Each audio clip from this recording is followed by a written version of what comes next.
Hi guys, Daemon Matt here, and just want to say first of all, hi Ringo, and massive congratulations on your 100 subs, mate. Fingers crossed, more keep flooding through. I'm sure they will. Your videos are great.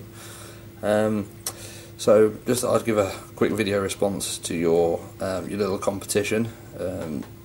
Starting off with obviously question number one. Why wargaming? Well, hopefully this image here will show you why I enjoy wargaming so much.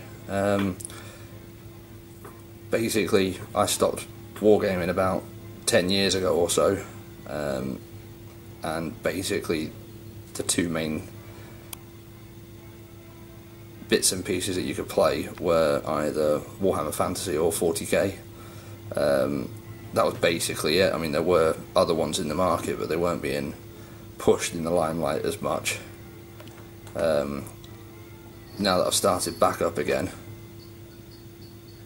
there's a lot more stuff in. I mean, these are just a couple of bits and pieces that I've had, and I've sort of bought, within the last sort of 18 months or so when I've been painting, not wargaming itself, but just sort of painting little bits and pieces. And I mean, these guys over here, these two are 10mm scale, so they're really small.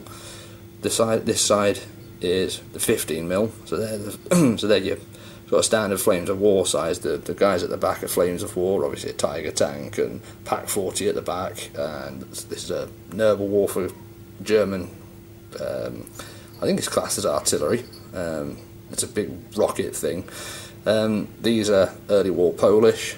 Probably could be used as Russian because the colour is pretty similar, and they're just big blocks and horde army sort of terminology. And these guys are actually again 15mm, but these guys are actually for the American War of Independence. So, and again, they're just painted up and done like that. And then at the back is some 40k stuff. Lord Mordrak from the Grey Knights and a couple of his Ghost Knights. And there you go, true Ringo fashion, cup of tea at the back, sorted. But yeah, wargaming, it now just seems to be a lot more choice and variation in what you can pick up, what you can play. Lots of companies are doing their own miniatures for things that, if you go down to your local gaming club, something like that, doesn't seem to be an issue in using different little bits and pieces. Obviously, if you go to an official tournament or something, you're going to have to use the official models and bits and pieces like that, but just picking up little bits and pieces here and there and adding those into your army. It also seems now that the casting process just seems to be a lot cleaner than what it used to be when I sort of first did it years and years ago.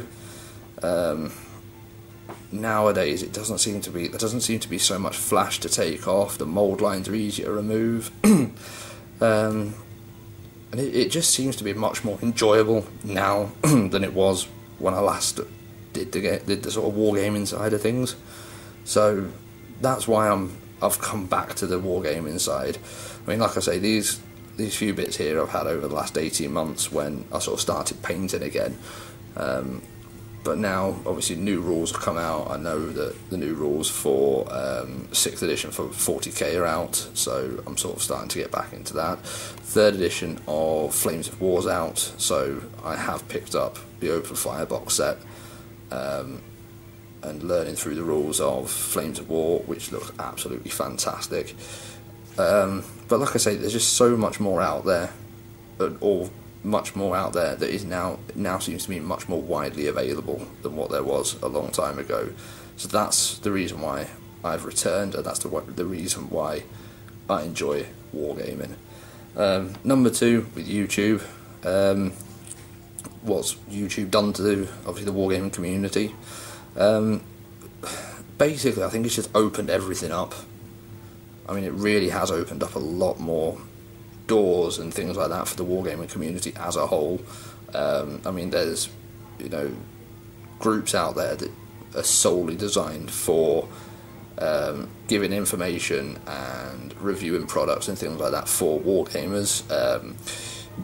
you know, a couple of names, you know, Beasts of War, Mini Wargaming, you know, groups of people like that. You know, they're all out there, you know, specifically there to try and either get people into the community or into the gaming systems, reviewing the products and bits and pieces like that. And also there's people out there doing modelling tips, terrain making tips, painting stuff.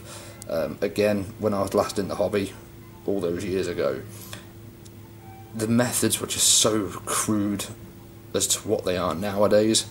It was almost a case of, you know, assemble your miniature, undercoat them, dip them in the main colour, highlight a couple of bits and pieces with a different shade or a different colour completely,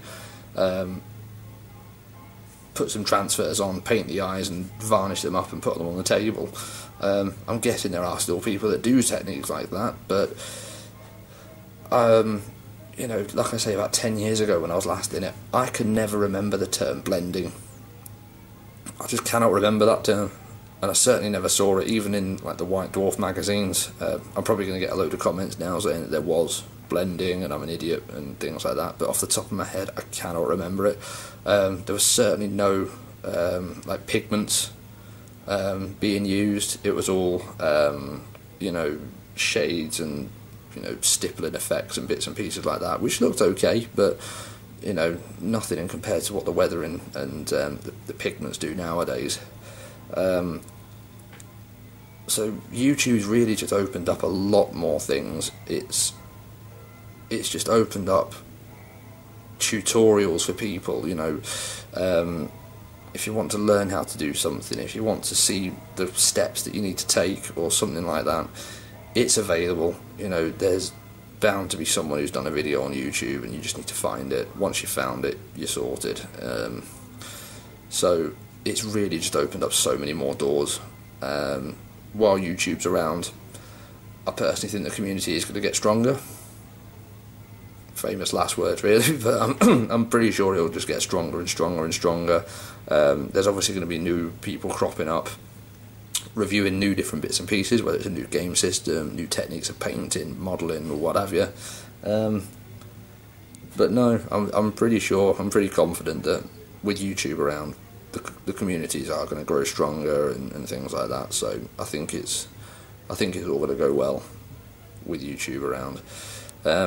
So there's my video response. I hope it answers a couple of your questions. Like I say, massive thumbs up for your videos. I mean, I know I have only recently joined your videos, but I'm going to be honest, I have watched the majority of them through right from the start all the way up until sort of quite present. I just think they're great, so keep doing what you're doing, don't change anything, mate. Congratulations again on your 100 subs, and I'm sure the next 100 will come flowing through a lot quicker now. Once again, massive congratulations, keep it up, cheers.